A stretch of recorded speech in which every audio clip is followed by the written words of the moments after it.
मुख्यमंत्री पुष्कर सिंह धामी आज जाएंगे डोईवाला जल उत्सव कार्यक्रम में करेंगे प्रतिभाग। लोगों को जल संरक्षण अभियान के लिए करेंगे प्रेरित।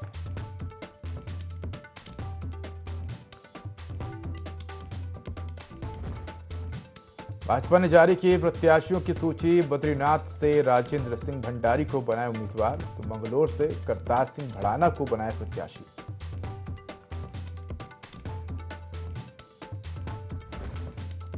अल्मोड़ा में जानलेवा हुई जंगल की आग के वन विभाग के 4 कर्मचारियों की जिंदा जलकर मौत। 4 झुलसे। सीएम धामी ने मृतक परिजनों को 10 लाख देने की घोषणा की। कैबिनेट मंत्री गणेश जोशी ने अधिकारियों को लगाई फटकार। पानी की किल्लत को जल्द ठीक करने के दिए निर्देश। नो पार्किंग जोन में खड़े वाहनों के खिलाफ कार्रवाई करने के भी दिए आदेश।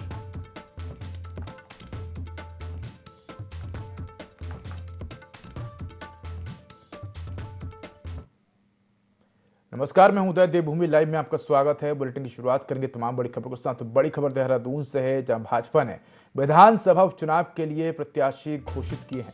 तो बद्रीनाथ विधानसभा से निवर्तमान विधायक राजेंद्र भंडारी को प्रत्याशी बनाया है। मंगलौर विधानसभा सीट पर पूर्व मंत्री करतार सिंह भड़ाना को मैदान में उतारा है। तो दोनों लोकसभा चुनाव के समय भाजपा में शामिल हुए थे। 10 जुलाई को दोनों विधानसभा सीटों पर मतदान होगा। तो बड़ी खबर आपको देहरादून से बता रहे हैं, जहां भाजपा ने विधानसभा उपचुनाव के लिए प्रत्याशी घोषित किए हैं। बद्रीनाथ विधानसभा से निवर्तमान विधायक राजेंद्र भंडारी को प्रत्याशी बनाया है। मंगलौर विधानसभा सीट पर पूर्व मंत्री करतार सिंह भड़ाना को मैदान में उतारा है। तो दोनों लोकसभा चुनाव के समय बीजेपी में शामिल हुए थे। 10 जुलाई को दोनों विधानसभा सीटों पर मतदान होना है।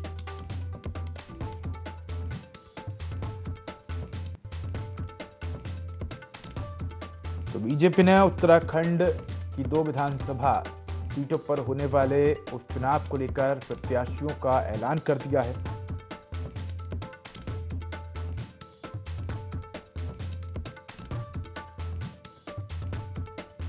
बता दें कि बद्रीनाथ विधानसभा से निवर्तमान विधायक राजेंद्र भंडारी को प्रत्याशी बनाया है। मंगलौर विधानसभा सीट पर पूर्व मंत्री करतार सिंह भड़ाना को मैदान में उतारा है। दोनों लोकसभा चुनाव के समय भाजपा में शामिल हुए थे। 10 जुलाई को दोनों विधानसभा सीटों पर उपचुनाव होना है।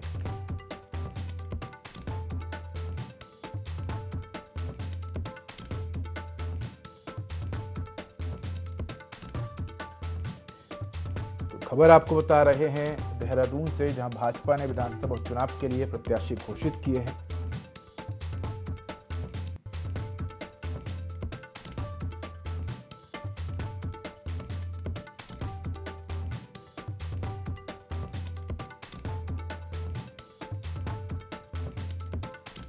भाजपा ने विधानसभा उपचुनाव के लिए प्रत्याशी घोषित किए हैं। और इसी खबर पर एक जानकारी के लिए हमारे साथ देहरादून से सहयोगी विनय सूद जुड़ चुके हैं। सीधा रुख करेंगे विनय का। विनय, भाजपा ने विधानसभा उपचुनाव के लिए अपने दोनों प्रत्याशियों का ऐलान कर दिया है, और अगर देखा जाए तो आज से नामांकन की प्रक्रिया भी शुरू हो रही है। क्या अधिक जानकारी? ये बिल्कुल उदय, देखिए आपको बता दें कि जिस तरह से उपचुनाव अब उत्तराखंड में होने जा रहे हैं, उसको लेकर बीजेपी की जो तैयारी है वो तो तेजी से चल रही है। साथ ही साथ नामांकन की जो प्रक्रिया है वो भी शुरू हो चुकी है। साथ ही साथ आपको ये भी बता दें कि जो प्रत्याशी हैं, प्रत्याशियों के नाम का जो ऐलान है वो भी बीजेपी ने यहाँ पर कर दिया है। क्योंकि बद्रीनाथ की अगर बात करें तो बद्रीनाथ से राजेंद्र सिंह भंडारी को जो है टिकट दिया गया है बीजेपी की तरफ से। और वहीं मंगलौर सीट की अगर बात करें तो करतार सिंह भांगड़ जो है उनको यहाँ पर टिकट दिया गया है। तो ऐसे में देखा जा सकता है कि पूरी तैयारियों में जो है जिस तरह से बीजेपी यहाँ पर जुटी हुई है, और तमाम जो प्रयास है वो उपचुनाव को लेकर के, जिस तरह से उपचुनाव में जीत को लेकर के यहाँ पर बीजेपी ने शुरू किए हैं। ऐसे में यहाँ पर अगर जनता की बात करें तो जो जनता है 1.5 लाख से ज़्यादा जो है आपका बद्रीनाथ में है। और इसके अलावा यहाँ पर जो वोटर की अगर बात करें, मंगलौर में भी जो है 1.5 लाख से ज़्यादा का जो संख्या है वो वोटरों की है। तो ऐसे में देखा जा सकता है कि भाजपा की जो तैयारियां हैं वो पूरी तरह से यहाँ पर चल रही हैं। और 10 जुलाई को जिस तरह से वोटिंग होगी उसको लेकर के भी तैयारियां की जा रही हैं। बिल्कुल बिल्कुल। अगर देखा जाए विनय, तो हम देख रहे हैं कि जिन 2 प्रत्याशियों के नामों का ऐलान किया है, अगर बात करें विधायक राजेंद्र भंडारी की, तो लोकसभा चुनाव के समय बीजेपी में शामिल हुए थे और एक बार फिर से कहीं ना कहीं बीजेपी ने उन्हें दोबारा से मौका दिया है, क्योंकि पिछले विधानसभा में उन्होंने जीत हासिल की थी और लोकसभा चुनाव के समय जब वो बीजेपी में शामिल हुए तो ऐसे में बीजेपी ने फिर से उन्हें उपचुनाव में मौका दिया है। लेकिन अगर बात करें हम मंत्री करतार सिंह भड़ाना की, तो उनको टिकट देने के पीछे की क्या रणनीति है?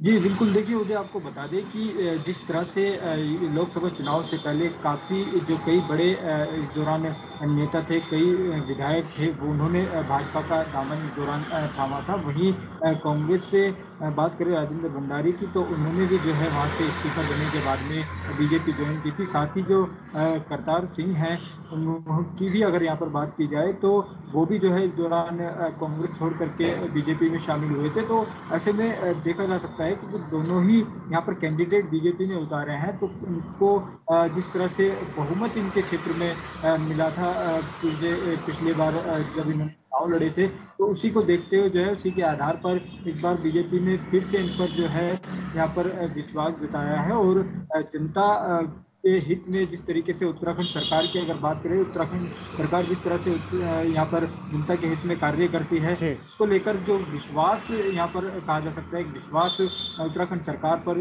जो है जनता का बना हुआ है। क्योंकि अभी लोकसभा चुनाव जिस तरीके से हाल ही में हुआ है, उसमें भी काफी बेहतर रिजल्ट जो है इस दौरान बीजेपी का देखने को मिला। तो ये काफी महत्वपूर्ण जो विनय अगर बात करें तो पिछले विधानसभा चुनाव में हमने देखा था कि जो बद्रीनाथ विधानसभा सीट है वो कांग्रेस के खाते में थी। हालांकि हमने देखा कि जो प्रत्याशी हैं राजेंद्र भंडारी, जब वो बीजेपी में आए, ऐसे में कहीं ना कहीं अब बीजेपी दोनों ही सीटों को जीतने की रणनीति बना रही, क्योंकि मंगलौर विधानसभा सीट की बात करें तो वहां पर बसपा विधायक का कब्जा था। हालांकि उनके निधन के बाद अब सीट खाली हो गई है। ऐसे में दोनों ही सीटें बीजेपी जीतने की रणनीति बना रही है और कांग्रेस की भी यही रणनीति है कि जो उसकी पुरानी सीटें हैं उसको जीता जा सके। ऐसे में मुकाबला किस तरह से आप देख रहे हैं, क्योंकि एक सीट तो बसपा विधायक की थी, उनके निधन के बाद खाली हो गई। अब ऐसे में मुकाबला किस तरह का नजर आ रहा है? क्या मुकाबला त्रिकोणीय नजर आ रहा है?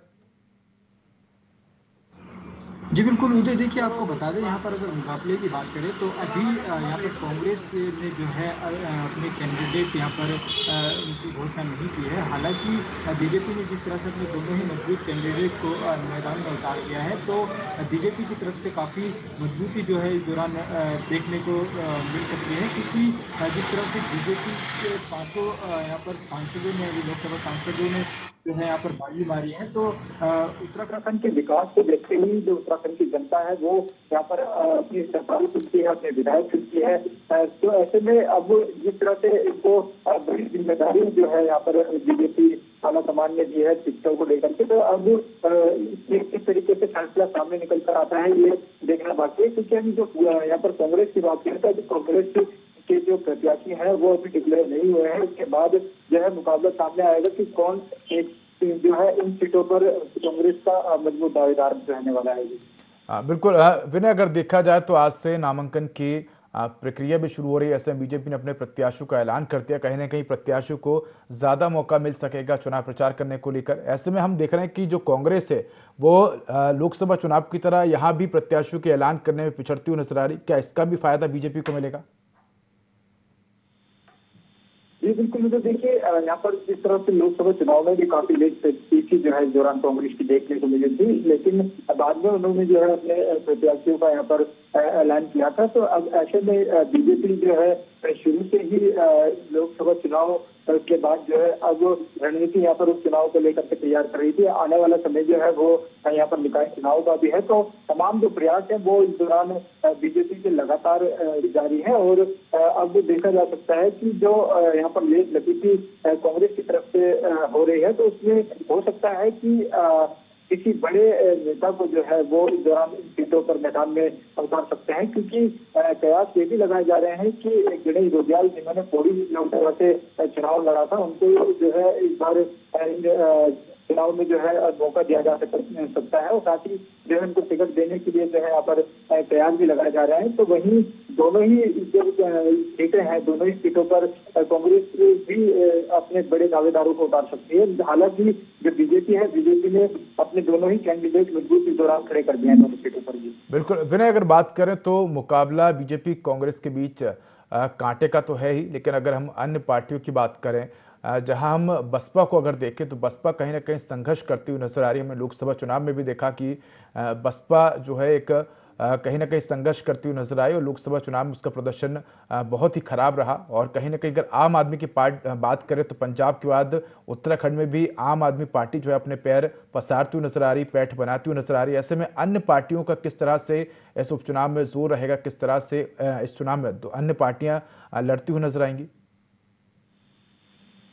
जी बिल्कुल आपने सही कहा। यहाँ पर बसपा के जो विधायक थे उनके निधन के बाद में जो सीट थी इंदौर वाली वो खाली हो चुकी है और इसके बाद अब जिस तरह से यहाँ पर बीजेपी ने अपने दावेदार को यहाँ पर उतारा है तो ऐसे में बसपा भी जो है अब अपना कोई मजबूत कैंडिडेट जो है इस दौरान वहां पर उतारेगी। लेकिन यहाँ पर टक्कर की अगर बात करें तो वो बीजेपी और कांग्रेस की ज्यादा इस दौरान देखने को मिलती है, क्योंकि उत्तराखंड में शुरू से ही बीजेपी और कांग्रेस का आमना सामना जो है इस दौरान देखने को मिला है। टक्कर दोनों ही पार्टियों में रही है। वहीं अब आम आदमी की अगर यहाँ पर बात करें, आम आदमी पार्टी जो है वो भी जो है अपना कैंडिडेट इस दौरान इसमें उपचुनाव में उतार सकती है। लेकिन अभी पूरी तरह से जो क्लियर आया है, पहला जो वर्जन यहाँ पर सामने आया है, जो कैंडिडेट यहाँ पर जारी किया है बीजेपी ने, तो इससे में देखा जा सकता है कि बीजेपी की तैयारी जो है शुरू से यही है कि अपने कैंडिडेट को किस तरीके से जो है जिताना है और किस तरह से विकास के मुद्दों को लेकर के आगे बढ़ना है, जिससे कि जनता उनको चुनकर आगे लाएगी। बिल्कुल विनय, धन्यवाद आपका इस पर अधिक जानकारी के लिए। तो आज से नामांकन की प्रक्रिया में शुरू हो गई है और दोनों ही सीटों पर बीजेपी ने अपने प्रत्याशी भी उतार दिए हैं। अल्मोड़ा में बिनसर के जंगलों में लगी आग बुझाते वक्त झुलसे 4 लोगों की मौके पर ही मौत हो गई। वहीं 4 गंभीर घायलों का बेस अस्पताल में इलाज जारी है। मृतकों में वन विभाग के फायरकर्मी और पीआरडी के जवान शामिल हैं। पुष्कर सिंह धामी ने मृतकों के परिजनों को 10 लाख का मुआवजा देने की घोषणा की है।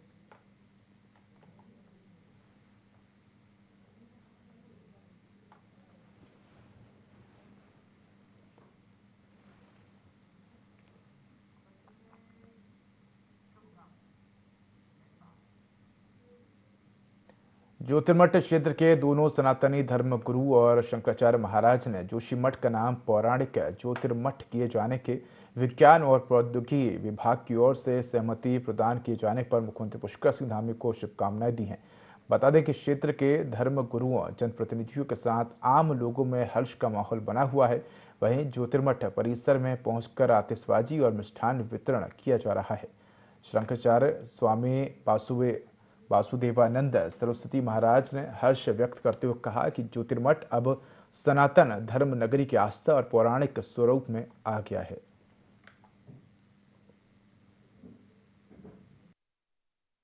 जोशीमठ को जो है, जो ज्योतिर्मठ प्राचीन नाम था, वो पुनः कर दिया गया है। इसके लिए पूरी सरकार को हम बधाई देते हैं और पूज्य जगत गुरु शंकराचार्य ज्योतिष पीठाधीश्वर 1008 स्वामी श्री अभिमुक्तेश्वरानंद सरस्वती जी महाराज के प्रयासों से और पिछले वर्ष जो है हमारी ज्योतिष पीठ से भी एक दल वहां पर मिलने के लिए गया था इसी विषय में कि ज्योतिर्मठ इस नाम को कर दिया जाए। तो उसमें हमारे मुकुंदानंद ब्रह्मचारी जी थे, ब्रजेश सती जी वगैरह थे, उमानंद जी वगैरह थे। ये गए, मुख्यमंत्री जी से मिले और मुख्यमंत्री जी ने 1 साल के बाद जो है आज पुनः जोशीमठ का नाम जो है ज्योतिर्मठ किया है। प्राचीन इतिहास में इस स्थान को ज्योतिर्मठ के रूप से ही जाना जाता है। जब 2500 वर्ष पहले आदि शंकराचार्य जी महाराज आए, यहाँ पर उनको आत्म ज्योति का दर्शन हुआ, तब उन्होंने इस स्थान का नाम ज्योतिर्मठ रखा। और ये 4 मठों में से उत्तर का मठ है, जिसको उत्तरामनाय ज्योतिर्मठ के रूप में जाना जाता है। सब लोग ज्योतिर्मठ के समस्त जनता, समस्त सनातनी और ज्योतिर्मठ में आस्था रखने वाले करोड़ों हिंदू ज्योतिष पीठ के शंकराचार्य जी महाराज को प्रणाम करते हुए उनके प्रति श्रद्धा समर्पित करते हैं। आदि गुरु शंकराचार्य द्वारा स्थापित ये नगरी, यहाँ पे उन्होंने तपस्या की थी। ये पौराणिक नाम इसका ज्योतिर्मठ ही रखा गया था, लेकिन आज जो पुनः इसका फिर से ज्योतिर्मठ नाम कर दिया गया है जोशीमठ से, तो इसके लिए तो आज जैसा कि सुनने में आ रहा है, पढ़ने में आ रहा है प्रिंट मीडिया के थ्रू, तो पुनः इसका नाम ज्योतिर्मठ करने पे बहुत बहुत साधुवाद। ये बड़ा हर्ष का विषय है कि ये ज्योतिर्मठ जो है, जोशीमठ से ज्योतिर्मठ जो रखा गया है, ये बहुत अच्छा विषय है और इसके लिए हम पूज्य शंकराचार्य जी के प्रयासों से जो है मुख्यमंत्री जी ने और ये निर्णय लिया है, इसके लिए बहुत बहुत धन्यवाद के पात्र। जोशीमठ तहसील को अब ज्योतिर्मठ के नाम से जाना जाएगा। इसी तरह नैनीताल जिले की कोशिया कुटोली तहसील का नाम बदलकर कैंची धाम तहसील कर दिया गया है। केंद्र सरकार ने नाम बदलने के प्रस्ताव को मंजूरी दे दी है, जिसको लेकर भाजपा के प्रदेश प्रवक्ता विपिन कैंथोला ने कहा कि आदि शंकराचार्य ने ज्योतिर्मठ की स्थापना की थी, जिसका नाम अब ज्योतिर्मठ था। आदि शंकराचार्य जी ने जब ज्योतिर्मठ की स्थापना की थी तो उसका नाम तो पहले से ज्योतिर्मठ है। अपभ्रंश होके जो है अंग्रेजों के जमाने में ज्योतिर्मठ को रा का उच्चारण नहीं कर सकते, उच्चारण करने में कोई दिक्कत रही होगी, या अपभ्रंश होकर के वो जोशी मठ हो गया ज्योतिर्मठ की जगह, तो उसको हमने पुरानी पहचान दिलाने का काम किया है। और हमारी सरकार जो पुरातनिक जो पहचानें होती हैं, जो परंपरा के साथ जुड़ी हुई पहचानें हैं, जो शास्त्रों में जो नाम, उसी के अनुसार हमने उनका नाम। देखिए पहचान जो होती है, किसी स्थान की जो पहचान होती है उसके नाम से ही होती है। और हम सब लोग सनातनी लोग हैं, सनातनी संस्कृति सनातनी सभ्यता को मानने वाले लोग हैं। निश्चित रूप से जब सनातनी लोग पढ़ते हैं तो उसका नाम ज्योतिर्मठ ही होता है। तो अब तुरंत होकर जोशीमठ हो गया, तो अब उसको बेहतर करने का काम, जो चीज कोई अगर जो खराब हो गई उसको बेहतर करने का काम सरकार का, तो अच्छा काम किया माननीय मुख्यमंत्री जी का। लोहाघाट थाने में बड़ा हादसा होने से बाल बाल बच गया। लोहाघाट थाने के पास विभाग की निर्माणाधीन भवन में निर्माण सामग्री लेकर पिकअप वाहन आया था, जिसे चालक ने लापरवाही से ढलान पर खड़ा कर दिया, जिससे अचानक पिकअप ढलान में तेज गति से लुढ़कने लगा। पिकअप थाने के पास लगे मोर पंखी के पेड़ को धराशायी करते हुए थाने में खड़ी चीता मोबाइल को रौंदकर थाने की दीवार से टकरा गया। पिकअप के टकराने से वहां काम कर रहे मजदूरों में भगदड़ मच गई और लोगों ने भागकर अपनी जान बचाई।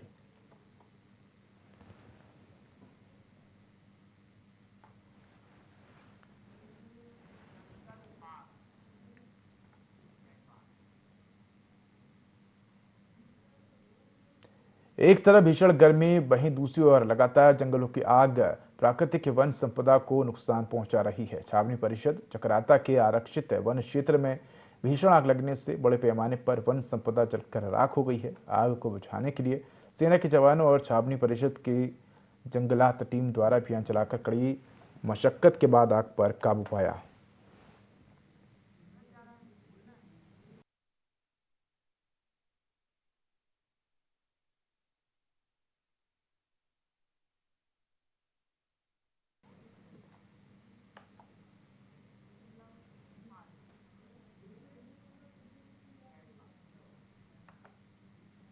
हरिद्वार के सिटकुल में भीम आर्मी के कार्यकर्ताओं ने हेवेल्स कंपनी के बाहर प्रदर्शन किया। कार्यकर्ता कंपनी के कर्मचारियों को बिना किसी उचित कारण बाहर निकालने का विरोध कर रहे थे। भीम आर्मी के नेताओं ने इसे जातिगत भेदभाव बताया।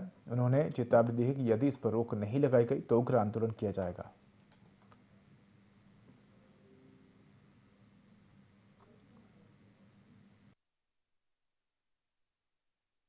एक कर्मचारी के द्वारा जातिगत आधार पर टारगेट करते हुए, क्योंकि सचिन लंबे समय से भीम आर्मी से जुड़ा हुआ है, तो उसने भीम आर्मी भाई चंद्रशेखर जी के स्टेटस लगाए, तो उस आधार पर जो है उसने आगे कंपनी में उसकी शिकायत की, तो सचिन को कंपनी से निकाला गया था। कंपनी मैनेजमेंट के लोग और जो ठेकेदार के लोग हैं उन लोगों से प्रशासन के समक्ष बैठकर बात हुई है, और मैं ये कहता हूँ कि ये आज मामला निर्णायक स्थिति में पहुँचा है, तो इसमें प्रशासन की अहम भूमिका है।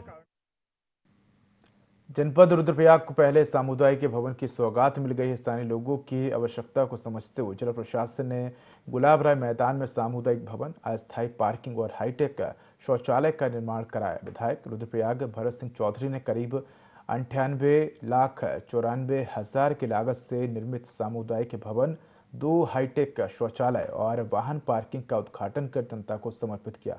बता दें कि श्री केदारनाथ एवं बद्रीनाथ धाम यात्रा पर देश विदेश से आने वाले श्रद्धालुओं को भी इससे बड़ी राहत मिलेगी।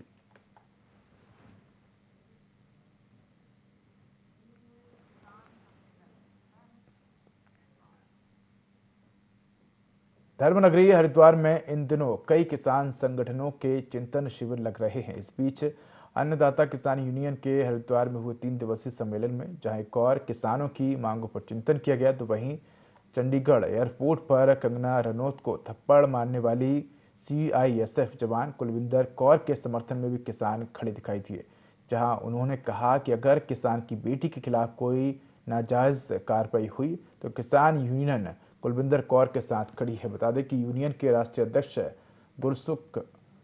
गुरमुख सिंह विर्क ने कहा कि सरकार स्वामीनाथन कमेटी को लागू करवाकर MSP की गारंटी जल्द लागू करे। जिस बेटी ने थप्पड़ मारा है उसको हमारा पूरा सहयोग रहेगा, लेकिन उसके बाद कोई जाति ना हो, विभागीय कार्रवाई हो, उसमें हमें कोई समस्या नहीं है। कोई अनुचित कार्रवाई उसके ऊपर ना हो, इस बात का हम देखेंगे।